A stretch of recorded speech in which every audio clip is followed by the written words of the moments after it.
प्रथमतः दिनांक 31/3/2024 तक विनिर्माण गतिविधियां शुरू करने वाली नई सहकारी समितियों को 15% की कम कॉर्पोरेट दर कर का लाभ मिलेगा, जैसा कि नई विनिर्माण कंपनियों को वर्तमान में मिलता है। द्वितीयतः मैं चीनी सहकारी समितियों को निर्धारण वर्ष 2016-17 की अवधि से पहले गन्ना किसानों को किए गए भुगतानों का व्यय के रूप में दावा करने के लिए एक अवसर प्रदान करने का प्रस्ताव करती हूं। इस प्रस्ताव से संभावित राहत 10,000 करोड़ रुपए की होगी।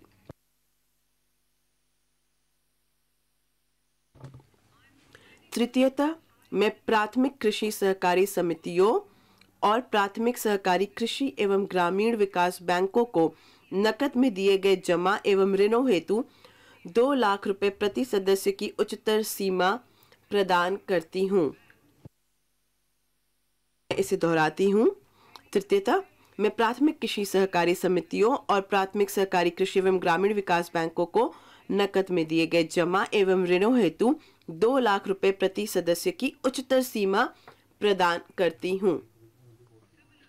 इसी प्रकार से सहकारी समितियों को टीडीएस के लिए नकदी आहरण पर 3 करोड़ रुपए की उच्चतर सीमा प्रदान की जा रही है। स्टार्टअप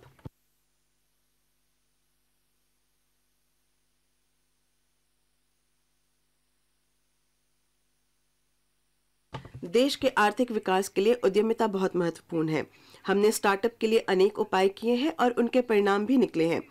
भारत वर्तमान में वैश्विक रूप में स्टार्टअप के लिए तीसरी सबसे बड़ी इकोसिस्टम है और मध्यम आय देशों के बीच नवाचार गुणवत्ता में इसका दूसरा स्थान है। मैं स्टार्टअप द्वारा आयकर लाभ प्राप्त करने हेतु निगमन की तारीख 31/3/2023 से बढ़ाकर 31/3/2024 तक करने का प्रस्ताव करती हूँ।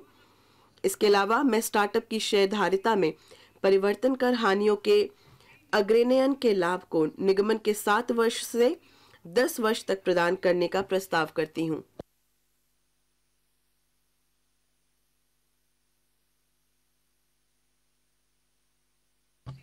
आयुक्त स्तर पर अपीलों के लंबन को कम करने के लिए मैं छोटी अपीलों को निपटाने के लिए लगभग 100 संयुक्त आयुक्तों की तैनाती का प्रस्ताव करती हूँ।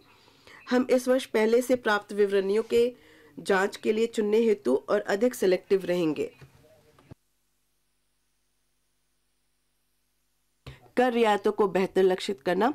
कर रियायतों और छूटों को बेहतर लक्षित करने के लिए मैं धारा 54 और 54 के तहत आवासीय गृह में किए गए निवेश पर पूंजीगत लाभों से कटौती की सीमा को 10 करोड़ रुपए करने का प्रस्ताव करती हूं।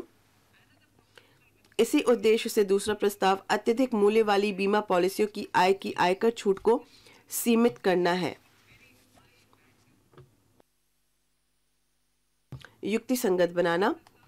माननीय अध्यक्ष महोदय, युक्तिसंगत बनाने और सरलीकरण से संबंधित कई प्रस्ताव हैं। आवासन, शहरों, नगरों और गांवों के विकास या किसी गतिविधि अथवा मामले को विनियमित और विकसित करने के उद्देश्य से संघ अथवा राज्यों के कानूनों के तहत स्थापित प्राधिकरणों, बोर्डों और आयोगों की आय को आयकर से छूट देने का प्रस्ताव है। इस दिशा में अन्य प्रमुख उपाय निम्नानुसार है। ऑनलाइन खेल के लिए टीडीएस 10,000 रुपए की न्यूनतम सीमा को हटाना तथा उससे संबंधित कर देयता प्रावधानों को स्पष्ट करना। सोने को इलेक्ट्रॉनिक गोल्ड रिसिप्ट में और विलोमतः परिवर्तित करने को पूंजीगत लाभ के रूप में नहीं माना जाना। गैर पैन मामलों में ईपीएफ आहरण के कर योग्य भाग पर टीडीएस दर को 30% से घटाकर 20% करना और मार्केट लिंक डिवेंचर से प्राप्त आय पर कराधान। अन्य वित्त विधेयक में अन्य मुख्य प्रस्ताव निम्नलिखित से संबंधित है। आईएफएससी गिफ्ट सिटी को अंतरित निधियों के कर लाभों की अवधि को 31/3/2025 तक बढ़ाना। आयकर अधिनियम की धारा 276 क के तहत गैर अपराधीकरण। आईडीबीआई बैंक के सहित रणनीतिक विनिवेश के मामले में हानियों को अग्रेनित करना और अग्निवीर निधि को ईईई स्तर प्रदान करना। personal income. व्यक्तिगत आयकर।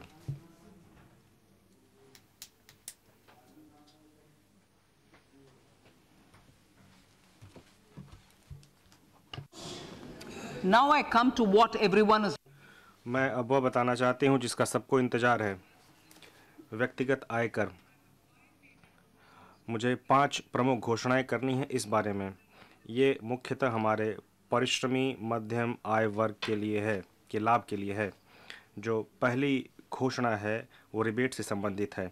वर्तमान में पुरानी और नई आयकर व्यवस्थाओं में 5 लाख रुपए तक की आय वाले किसी व्यक्ति किसी प्रकार के आय का भुगतान नहीं करते हैं।